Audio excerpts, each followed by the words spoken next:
Baik, di sini saya akan mencoba memberikan tips dan trik untuk teman-teman semua agar yang memiliki laptop, apalagi cewek nih terutama, yang baru pertama kali beli laptop, baik itu second maupun dari baru gitu ya. Nah, di sini saya akan membagikan tips dan trik berdasarkan pengalaman saya dari mulai semenjak kuliah, di bangku kuliah dulu sampai saat ini. Oke. Yang saya akan sharingkan yang pertama, jangan pernah memakai laptop atau netbook itu di atas permukaan yang memblokade sirkulasi udara dalam laptop sehingga nanti menghasilkan panas yang berakibat lumayan fatal. Usahakan sebisa mungkin kamu memakai laptop sesibuk apapun, memakai laptop itu jangan di atas permukaan yang memblokade sistem sirkulasi udara pada laptop kamu. Gitu. Contohnya, seringkali kita memakai laptop, apalagi cewek nonton drama Korea ataupun nonton film apapun itulah. Seringkali mereka memakai di atas bantal atau guling ya. Bantal sih lebih tepatnya, karena guling bulat gitu susah ya. Nah, jadi mereka sambil mager gitu ya, sambil tiduran, dan mereka tuh pakai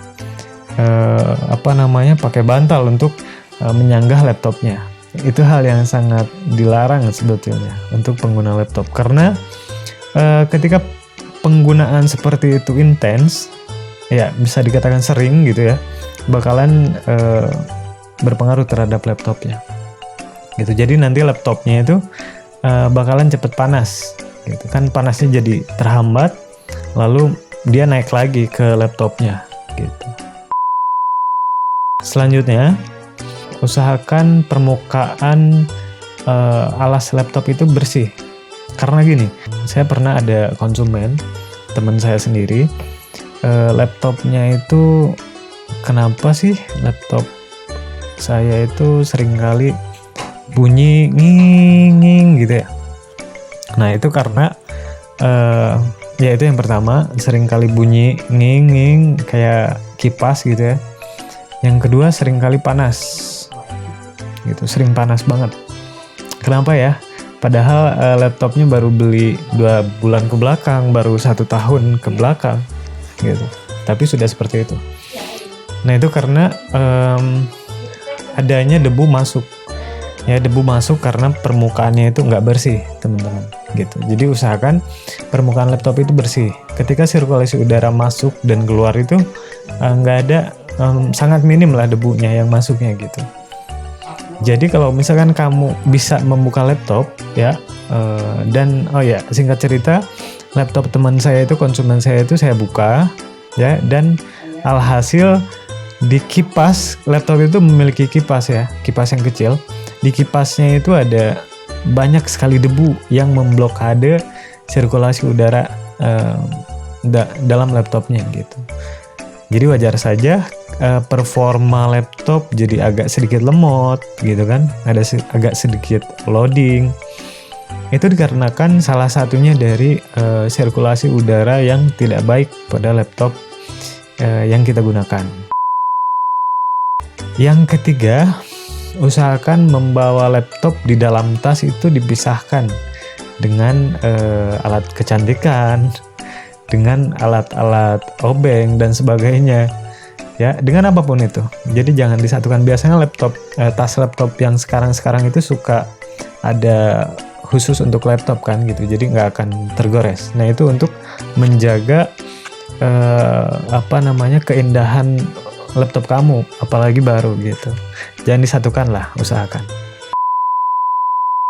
Yang selanjutnya, yang keempat, jangan membawa laptop di tas dengan kamu sambil berlari ya, ataupun di motor, ataupun menyimpan laptop dengan sangat terburu-buru. Itu berpengaruh terhadap harddisk ya, berpengaruh terhadap harddisk laptop kamu gitu. Kenapa berpengaruh terhadap harddisk laptop kamu? Karena harddisk laptop itu memiliki piringan yang sangat rentan ketika dia sering tergoncang jiwanya gitu. Jadi akan merusak isi data, bahkan semuanya bakalan korup gitu datanya Jadi jangan membawa laptop dengan tergesa-gesa sambil kita di motor ada tanggul itu, jadi kita harus aware lah, kita harus peka bahwa kita itu bawa laptop gitu, bawa barang berharga yang nggak murah gitu. Nomor 5 ini tidak kalah pentingnya, sederhana namun menentukan nasib laptop kamu. Jadi nomor 5 ini, ketika kita jarang sekali memakai laptopnya, bahkan kita tidak peduli. Meskipun laptop kita bukan hasil dari beli kita, dari hasil beli orang tua, pacar, atau ya kita, ya untuk orang kaya nggak usah dibahas lah, mereka tinggal beli lagi. Untuk kita yang menengah ke bawah nih khususnya ya, jadi pakai laptop itu kayak ketika kita mau pakai baru dinyalakan gitu. Nah, hal itu yang sangat berpengaruh terhadap mesin motherboard laptop itu sendiri. Jadi kadang suka ada yang tiba-tiba mati. Nah, tiba-tiba mati, baru 2 bulan, baru 3 bulan, baru 6 bulan, tiba-tiba mati, susah nyala, bahkan ya mati total aja gitu. Nah, ini dikarenakan kita nggak suka memakai laptopnya gitu. Paling tidak dalam satu hari kita nyalakan sejam pakai muter musik, pakai tonton video ataupun apa itu, ya kita pakai gitu dalam satu hari minimal 1 jam, minimal 1-2 jam lah, karena itu berpengaruh sekali terhadap durability, terhadap ketahanan laptop kita gitu, mesinnya.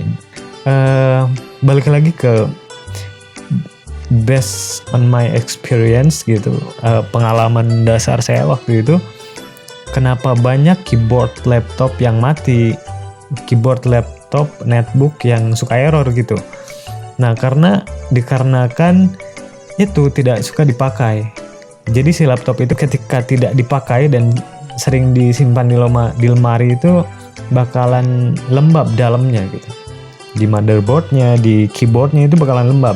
Nah, ketika lembab itu ada debu masuk ataupun jamur yang berkembang biak. Nah, itu yang menyebabkan laptop kita yang pertama keyboardnya rusak, yang kedua keyboardnya jadi error. Ya, kita ngetik M jadi K, kita ngetik U jadi Z misal gitu, ataupun ada yang mengetik sendiri I misal gitu. Nah, itu dikarenakan kelembaban keyboardnya. Dan bahkan ekstrimnya itu bisa mati laptopnya seperti itu. Jadi nggak usah heran untuk sekarang ketika kamu punya laptop atau saudara siapapun itu dan tiba-tiba mati, tanya aja biasanya seperti apa pemakaiannya gitu. Ya, pengalaman saya sih seperti itu ketika kita nggak suka pakai laptop. Oke, baik, mungkin itu saja tips dan trik dari saya, semoga bermanfaat. Jika ada salah dan kurang, silahkan dikoreksi di kolom komentar. Terima kasih, saya Hardi Apriansyah. Jangan lupa like, komen di bawah, subscribe, dan nyalakan notifikasinya biar kita bisa berbagi lagi. Oke, saya Hardi Apriansyah. Wassalamualaikum warahmatullahi wabarakatuh.